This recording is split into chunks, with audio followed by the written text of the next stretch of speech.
The tragedy of covert narcissism. We all know about narcissism because it's widespread in the modern popular culture that we encounter in our everyday lives. Yes, narcissism is considered normal and possibly even a desirable trait. Some people actually admire the brash swagger and haughty glance of a narcissist, told by society that they are special. Many of these pop icons are anything but special. They are in fact oftentimes the bottom of the barrel of society with no real abilities or accomplishments to speak of. But they are famous, and to the superficial of the world that is enough. So is it any wonder that the average person thinks it appropriate to emulate these narcissists? Yes, in our society, the more you think of yourself, the more value you have. It seems that in the past few decades parents have been in a mad rush to give their children just a slight edge over their peers by pumping their own children full of self-esteem. Yes, these children are praised into the heavens regardless of their accomplishments, and the resulting overinflated ego and sense of self is not a pretty sight. At least to those of us who are sane enough to realize the value of humility and accurate self-assessment. This is the narcissism people are aware of, the overt type, the type many of us think is the only type until the day we encounter the serpent in human flesh called a covert narcissist. Yes, the overt narcissist is aware of their narcissism, and everyone they come in contact with is aware of it as well. You take these overt narcs or leave them, but at least there is no question about what you are dealing with. Covert narcissism may share the label of narcissism, but it is an altogether different condition of the heart and soul. Covert narcissism is a malignancy, a pathology that destroys every person that has the misfortune of coming in contact with it. It is the evil twin of overt narcissism. Overt narcissism is out in the open. Covert narcissism is by its very nature undetectable to the outside observer, and possibly the covert narc isn't even fully aware of the scope of their own condition. Many a covert narc considers themselves noble and righteous and just thinks it fully acceptable to lie, cheat, steal, deceive people, and to pretty much do whatever they please and can get away with. Somehow the covert narc never sees any of these obviously wrong and evil actions as a problem. The covert narc at their core has an attitude problem, a soul that is profoundly diseased, and because of this somehow believes they are entitled to be evil. The covert narc is a warped, disintegrated individual full of contradictions that can't be explained rationally because the covert narc themselves is irrational.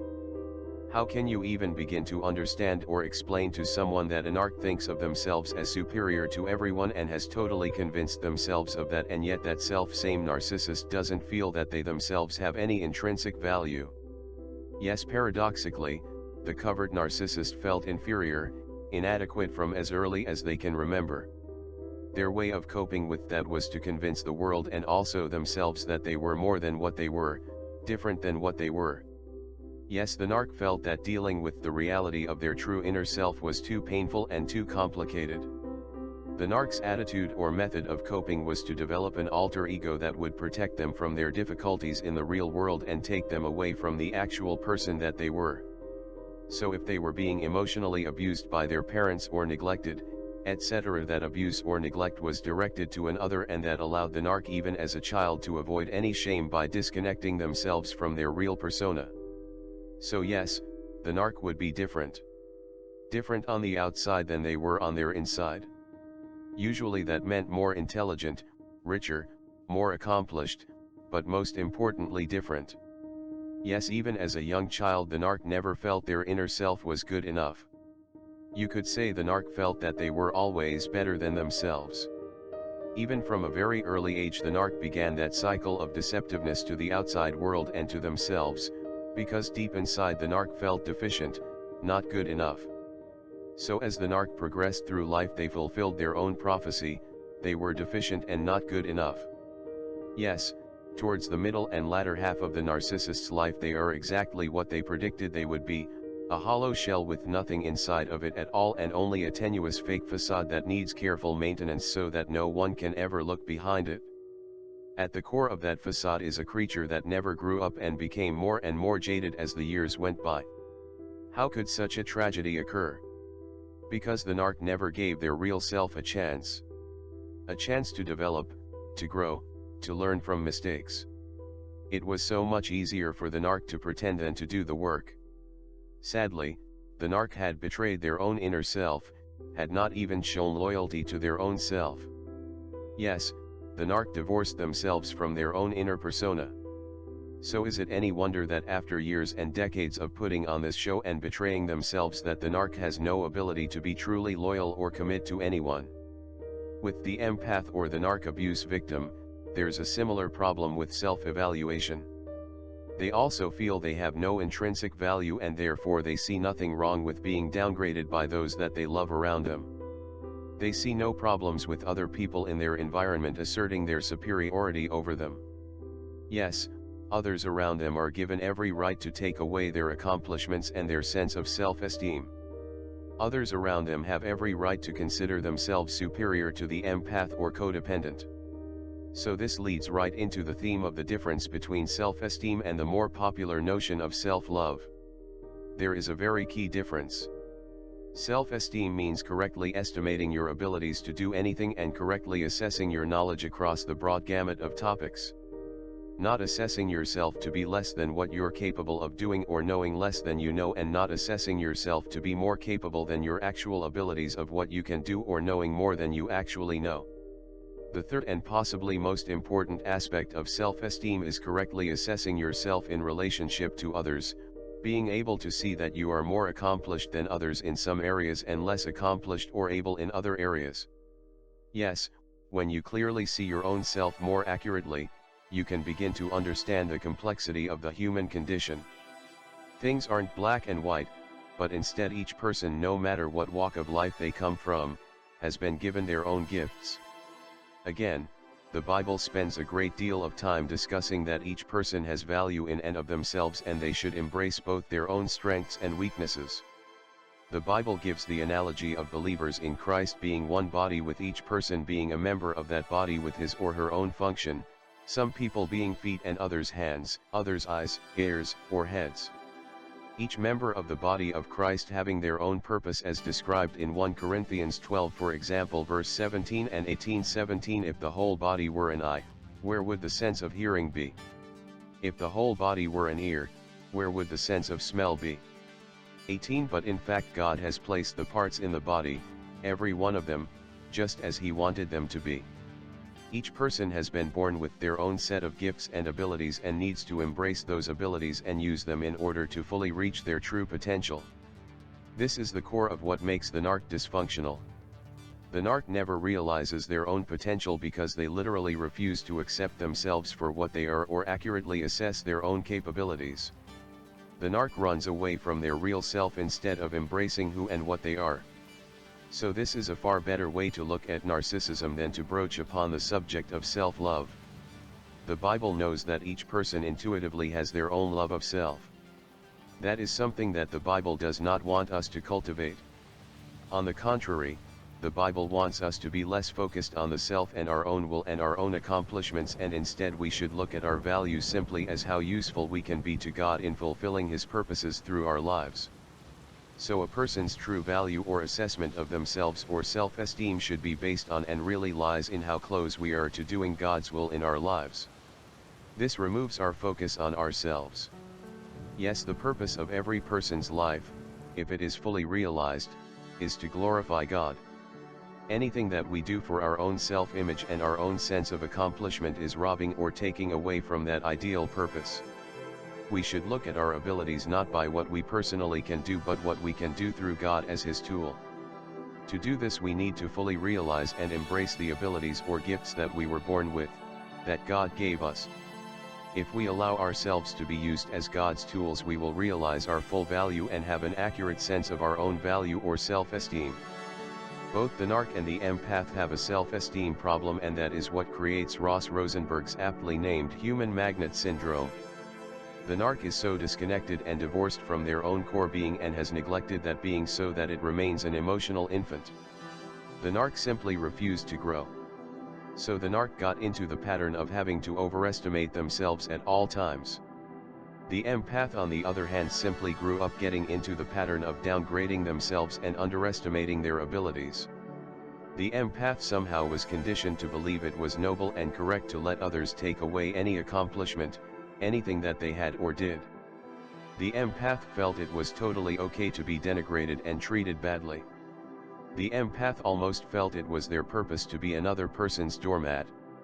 Yes, the narc copes by convincing themselves they are superior, and the empath convinces themselves they were put on this earth to be another person's emotional enabler. The empath sees the energy that is being drained from them as giving love to another person. It never occurs to the empath that they should be concerned about any needs of their own. That would be selfish and wrong in the empath's opinion. The empath never sees the irony, that they actually feel it is quite alright for another person to be selfish. Yes, the empath feels they are serving their intended purpose by allowing others that selfishness. Yes, the narc agrees the empath was made to give it all to the narc. Now this human magnet syndrome might seem to be a workable situation, a symbiotic relationship, and maybe it could be if the narc had any ability to love and be concerned about another human being. Unfortunately, the narc doesn't have any empathy, commitment, or loyalty, and that is when this situation takes an evil turn. That is what makes the narc the evil and rightfully maligned creature that they are, because the narc left their partner and simply used them for everything that they could get. So yes, that is the key difference in this dysfunctional dance of death or death spiral. It leaves one person as a victim. The key is for the empath to see and perceive what is going on and learn that they need to change. The empath has that ability, although it will be very difficult for them. The dysfunction of the narc, on the other hand, is so deeply ingrained, and the damage the narc has done to themselves by neglecting personal development for literally a lifetime means that the narc is almost irredeemable or unreformable. Yes, genetics and environment all play a role in the narc's twisted malevolence, but let's make no mistake, the narc also made choices. Choices to be evil, choices to turn a blind eye to another person's suffering, choices to lie and be duplicitous, choices to be a fraud. Yes, ultimately the narc is a living, breathing human being imbued with a mind that can think and the ability to see the difference between right and wrong, and the narc has chosen to continue doing what they do. That is the tragedy of narcissism, certainly for the victim but also for the narcissist. Yes, the narc viewed that relationship as a game, and whatever we may say about the empath, the lion's share of the problem lies with the narcissist. Why? Yes, that empath may have been an enabler, but here is the key difference. The empath was committed to the narc, they did love, they did care, and they were genuine. The empath was looking at things from a long-term, lifetime perspective, and although they may have overlooked the narc's deficiencies and may have even enabled them, the empath had a long-term goal, and that was to help that narcissist become the person they knew that narc could be. So no, there is no equivalence whatsoever when it comes to the narc and the empath. The narc is the perpetrator, plain and simple, the empath is the victim. It is the empath's responsibility to learn and be a victim no more. Now let's resume with our analysis of what creates a narcissist and take things a bit further. Yes, that young narcissist has gotten into the habit of creating a false persona and masking their true inner self. They've taken the easy way out of every situation that they've ever been in, and yet they somehow feel cheated, and they somehow sense that their fake bravado and fake pronouncements of great accomplishment are all just delusions. Yes, on the inside the narcs know this. So the narcs look around themselves and become very envious when they see that there are genuine people that have legitimate accomplishments, and this creates a great deal of envy in the narc. The narc's way of dealing with this is to tear those people with legitimate lives, legitimate personas, and legitimate accomplishments down. Let's now break down what we've found out so far about narcissists. Number 1. They set up a fake persona that protects them from whatever their real self is suffering or is unable to accomplish. Number 2, they subconsciously sense their own inferiority and phoniness, and seeing that others around them are the genuine article, they become envious of those people. 3, the narc's way of coping with their subconscious understanding of their own inferiority and phoniness is to tear down those around them that have genuine accomplishments and to build up in themselves a sense of superiority. Yes, the narc must be superior to everyone. But then the narc encounters another problem: they have to live in the real world. So in order to continue believing in their own superiority, the narc creates a fantasy world for themselves, a fantasy world in which they are imbued with great abilities and accomplishments and where everyone around them is far less than they are. In order to construct and maintain this fantasy existence and maintain a position of superiority over others, the narc needs to use every tool at their disposal. Those tools are 1. Lying, cultivating lying, and being better at lying than anyone else around them. 2. Cultivating gaslighting so that they can disorient everyone around them and be the only one that knows the truth. 3. Insulating themselves from any real vulnerability to another person by not having any significant attachments to another human being. The roadblocks in the narc's path, such as conscience, clear thinking, looking at themselves and their environment objectively, will have to be demolished. The narc's lack of attachment causes them to isolate themselves, put themselves into a bubble, literally prevents them from having any deep and emotionally satisfying interactions with other human beings. That emotional detachment also causes the narc to see people as mere objects or utilities or appliances in their environment. The narc truly becomes a very self-centered individual. Their sole concern is for themselves and for themselves alone. The narc will convince themselves that their own selfishness is an absolute necessity, and what does it matter anyway, since those around them have no value compared to the narc themselves. So the narc lives in a world of one. It's a lonely world and an empty world, a world without substance or energy. Without deep attachment to other people, the narc trades any vulnerability for a far greater problem. The narc has no ability to generate any positive emotions or have any self-created energy, so in an ironic twist, the narc, whose goal was to have no dependence on any other human being and to be totally self-sufficient and independent, is actually the most dependent human being on earth. The covert narc cannot survive without the energy and fuel that they obtain from others. Yes, the narc never understands the strength and courage it takes to make yourself vulnerable. The narc never sees their emotional detachment for what it really is, cowardice, and, to put it in the narc's terms, inferiority and weakness. So that is the narcissist's story. The victim's story is a very different one, because the very nature of a narcissist and their interaction with someone they call their partner creates the most incredible pain that a person could suffer in a relationship. The narcissist persists until that partner of theirs is 100% convinced the narc is serious, is 100% convinced the narc is committed. Once the narc has fully engaged their victim and gotten everything they want, they simply walk away with no concern whatsoever about the pain that they cause. Then some of these narcissists go one step further and actually enjoy inflicting additional pain and suffering upon their ex-partners. So yes, the victim of a narcissist is placed, through no fault of their own, into a very bizarre scenario. That victim of the covert narc needs to face a situation where they have deep love and concern about someone, and that very same person has now become a stranger that has nothing but malevolent intentions towards them. The greatest slap in the face of all is the fact that the evil narc uses all of the confidences shared with them, all of the trust, all of the good wishes and kind actions directed towards them, and uses those gestures of love against the victim. How can any person understand the level of depravity and lack of appreciation that can drive someone to cause as much pain as possible to the person who gave it all to the narc and never had anything but love for that narc? The evil that would actually take the good gifts given them and weaponize them.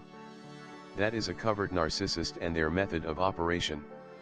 That is why no disparaging metaphor or statement about a narc can ever be too harsh. So does it require any additional explanation as to why covert narcissism is a tragedy? It is clearly a tragedy for the victim. The victim may look back on that narc encounter and see that it made them stronger, but for many victims that isn't the case. Some people are left scarred for life, so the question is, what was the significance of the narc in the victim's life? That narc encounter was a pause, a roadblock, a shock to the victim's system.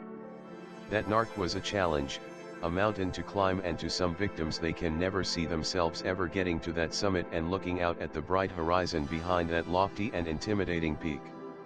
For me, it was a challenge I could have never met without doing it with God's help and with His strength.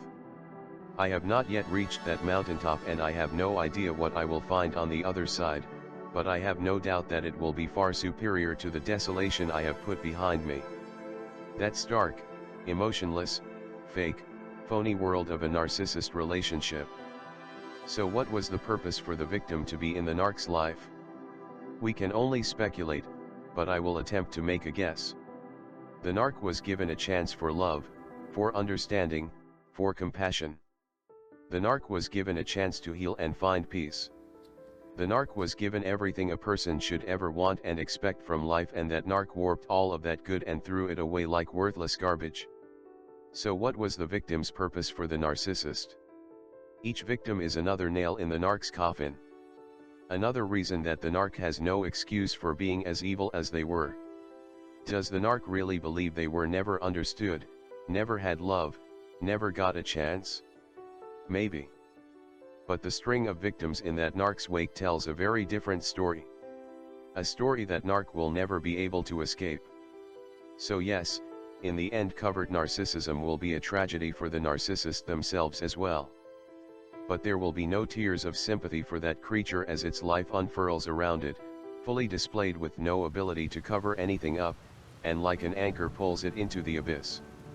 The lake of fire. A place of no return. Any narc alive may still have a chance, but it is only a matter of time before they get to the point of no return. Jesus can help, can save, but the vast majority of narcs won't have him. Thank you for watching. Comments are welcomed. Peace be with you.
Big fat meal has arrived. You can practically hear these bats going, "Oh boy, oh boy!" Better yet, the victim is asleep. Are razor sharp and cut painlessly. The bats can sip to their heart's content, with the pig none the wiser.